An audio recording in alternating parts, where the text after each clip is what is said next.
Building systems are everywhere. They are being used in survivals, RPGs, roguelikes, and many other types of games. So let's jump into it and create our own grid-based building system. I'm continuing with the inventory system that we made last time, so if you are looking for the full project, feel free to download it in the description. I'm also using one asset pack for the modular buildings, which is called Simple Modular Dungeon, which you'll also find in the asset store.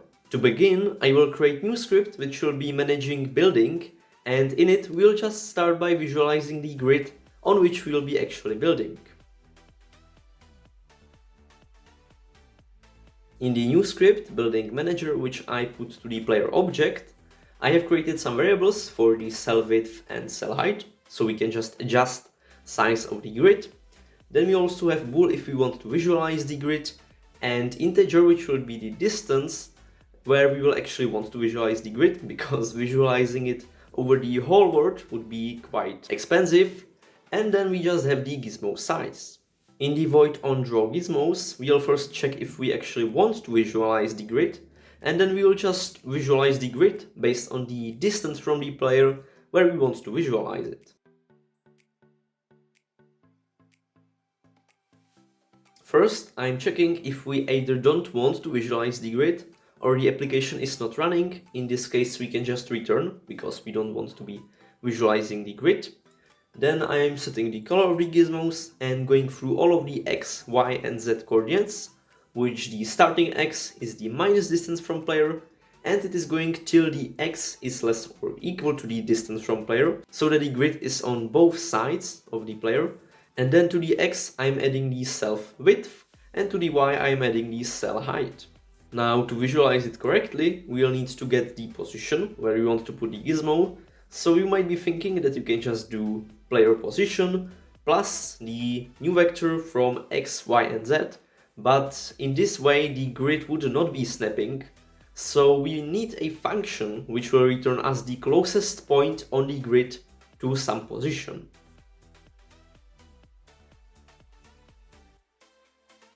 This function is really simple, but at the same time really useful. So the return type is vector3 for the new position on the grid, and we are inputting some position which might not be really on the grid. Then we are just, for the y, we are doing math round from the position.x divided by the cell width, and then we are just again multiplying it by the cell width. This just makes sure that the point that we get is really on the grid. And then we are just returning the x, y and z. And then we can use this function to draw the gizmos on the correct position. So we'll get the nearest grid position based on the player position, and to the player position we'll just add the x, y and z. So we are getting the position, as I said, and then I'm just drawing some cube on the position, and the size is just a vector.1, which is vector 1, 1, 1, multiplied by the gizmo size. Make sure that you have the building manager script on the player, because in the code I have been getting the player's position using transform.position. So now let's see how it is working. So we should be able to tick that we want to visualize the grid. And now we can see these small boxes. We can also make them bigger as we want. We can make the distance from the player bigger where we actually want to visualize the grid. So this looks pretty nice. We should also be able to change the width and height. So this is the width, this is the height, and this is the width. Yep, this seems to be working really well. Now we can also try moving with the player. And we can see that the grid is still staying on the same place, but it is just adding new cubes based where the player is. So this is just for you, so that you can see that it is all working and you can visualize the grid. Now, in order to be able to build some objects, we'll need to add their scriptable objects. So I will jump to the item scriptable object script, where I will just add a boolean if the object is placeable, because we also have some other items such as iron, wood, from which we'll be able to craft these placeable items. So we'll have a bool if we can place it, and a bool if we should place it to the edge of the grid or to the middle. Just like that, pretty simple. And now we'll be able to add some objects that we can place.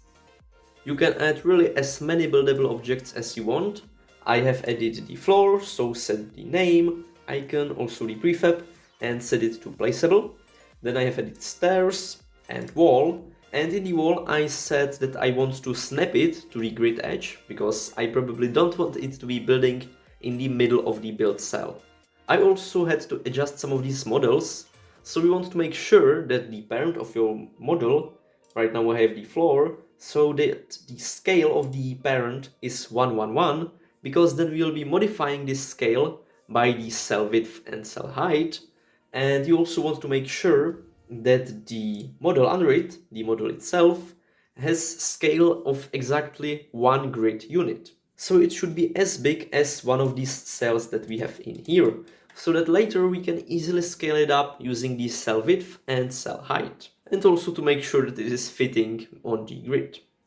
And now as we are done with this boring stuff, we can get to the fun part. So I will open the player script, in which we are just handling the raycasts.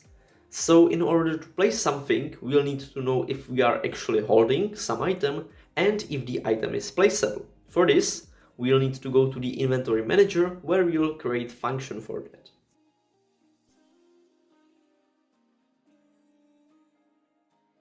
So we are in the inventory manager, and this function is also really simple.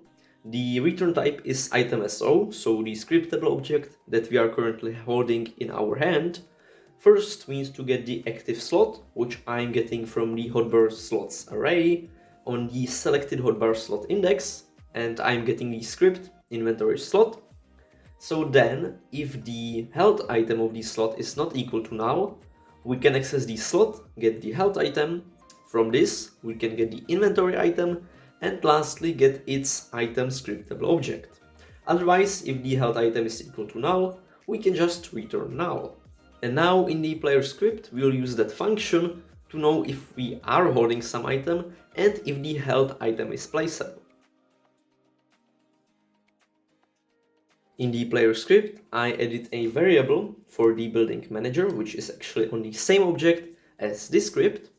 And then I had to rearrange the part where we are checking for the raycast a bit, because before we were checking for the raycast only when we are pressing the E key, and now for the raycast we want to be checking pretty much all the time, because we'll use that to actually visualize the placed object. So if we have some object in our hand that we can place, and we are just aiming at some empty spot in the grid, it will show us the object that we are going to place in green color. Otherwise, if we can't place this object, it will be just red, so that we give some more feedback to the player. Right now, I'm just getting the held item from the inventory manager using that new function that we have just created. And then I'm checking if the held item is not equal to null and the held item is placeable. In this case, we can just place the object. It will not be this simple. First, we'll need to visualize the object so that the player has some more feedback if he can place it or not. Otherwise, if we have no held item or it is not placeable, we can just end visualizing the object. Next, we'll go to the building manager script, where I will create all of these various functions that we are going to need.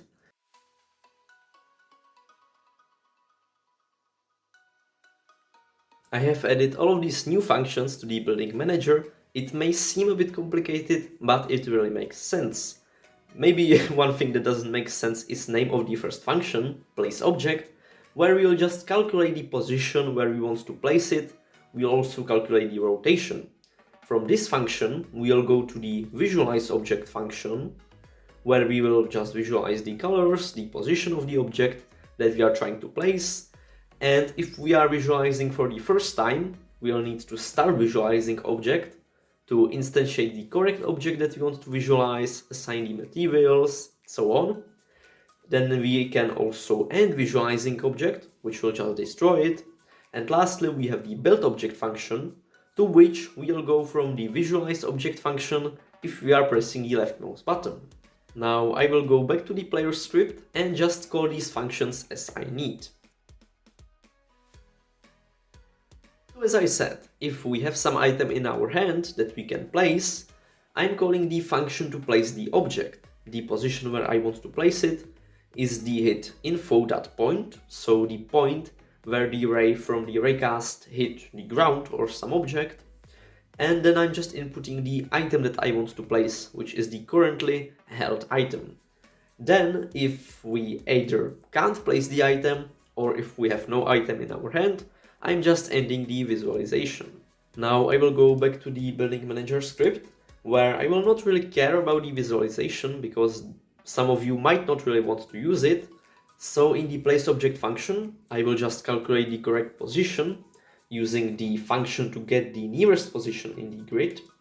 Then I will send this position to the visualize object, where we will be checking if we are pressing the left mouse button, and if so, we'll trigger the build object function.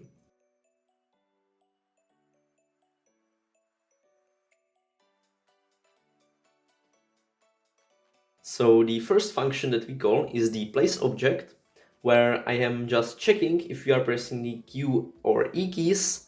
If so, I'm adding or subtracting the current rotation on the y-axis, and I'm just getting the correct position using the void to get the nearest grid position. Later we'll also need to do some additional math to calculate the position for the walls, because they will be in the edges of the grid. And I'm just calling the void to visualize the object at the position, rotation, and the correct item scriptable object. When visualizing the object, we'll need to know if the place is occupied or not by some other object, which we'll later check using some raycast. And if we are pressing the left mouse button and the place is not occupied, we can build the object at the position, rotation with the correct item scriptable object. And the building will be fairly simple for now.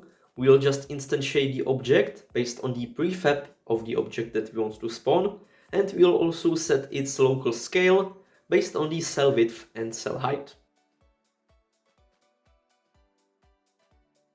First, I'm instantiating the object based on the object prefab at the correct position with the correct rotation, and I'm also setting its local scale. So make sure that on the model that you want to place, you have actually made it at the size of one cell. Otherwise, it could look pretty weird. So this is the basic structure of the code that we need for it to work. So let's take a look into Unity and see if it works. To the inventory, I have added some walls and a floor, just like this, but we can't really see it in the player's hands, so I will just quickly fix that. Under the player's hand, I have added prefabs for the floor, stairs and wall, and added the item hand script to them and set the correct scriptable object. So now when I take these items into my hand, I can also see them, and you can see that I've already built some floor. Yep, we can build some floor. I can't do it when I'm looking into the sky, obviously because the ray isn't working. And when I select just empty object, I'm also not able to place anything, so all of the checks are working correctly. So we can place some floors just like that, working quite nice. Right now I obviously still can place multiple floors just into one, because we don't have a check if the space is already occupied, so we'll have to fix that. And with some walls, you can see the positioning looks quite bad because I haven't adjusted it yet, but we are able to place some objects, which was pretty simple. I will begin with fixing the placement of the walls, so we'll do that again in the building manager in the void when we are placing the object, where we are calculating the position. So we'll need to check if the object should be placed in the edge of the grid, for which we have already made a boolean in the item scriptable object, and then we'll need to get the direction in which we are looking. So if we are looking more to the right, we'll, let's say, set the rotation on the Y to 90, but if we are looking more to the forward or backward, we'll set it to 0 so that it is rotated correctly. And then we'll also need to add some vector 3 to the position to make sure that when the wall should be placed on the right, it is not still in the middle, but it is in the right edge of the grid, and when we should place it forward, it is moved forward.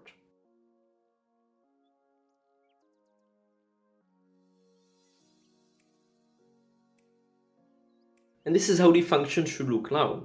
I know that it looks a bit too complicated, so that's why I have Microsoft Paint here to help me.